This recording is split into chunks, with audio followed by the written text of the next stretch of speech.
But we have another question here from Amy. She says, I'm looking to start a supplement company in the weight loss sector.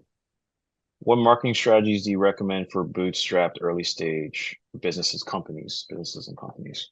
I have to admit, product marketing of any kind, apparel marketing, is one of the most challenging areas to just penetrate, right, as a whole. I think before you get into marketing of your business, you have to really focus on marketing your concept and your idea and testing the validity of your business. Who are you serving? What are your expected revenue sources? Who are your target markets? How are you going to build the company? What are the costs associated with that? And we've done this for some other folks where we do what we refer to as kind of like a VC pitch deck. Helping the organizations raise capital. So I'm not sure if I'm going down the right path.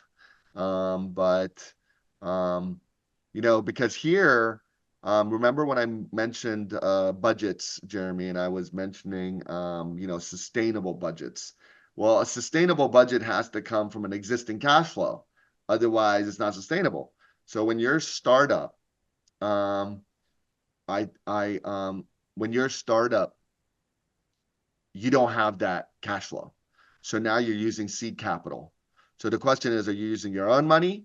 Are you using someone else's money? Where are you in your startup journey? Have you ever run a business before? Have you been in a leadership role before? Is this your second business you're starting up? Because it's really going to change your level of engagement and understanding.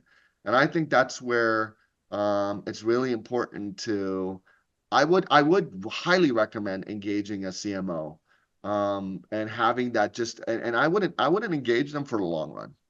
I would engage them for preliminary engagement to have certain conversations to make sure you're crystal clear about what it's going to entail. I would engage a fractional business development person. I would, if this is your first time. The reason the initial guidance would be important is so that you can kind of create a roadmap and understand where you are and what resources you're going to need. Uh, if somebody came to me with these specific queries, I would say, hey, let's do a 30 to 45-day engagement and let me help you evaluate the idea. That's what it came back to me, Jeremy and Amy.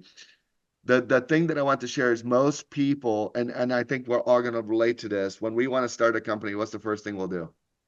We'll either form an LLC or hire someone to form an LLC or an S corp or a C corp or whatever corporation, a partnership, or that sole proprietorship. That's the first thing we'll do, right?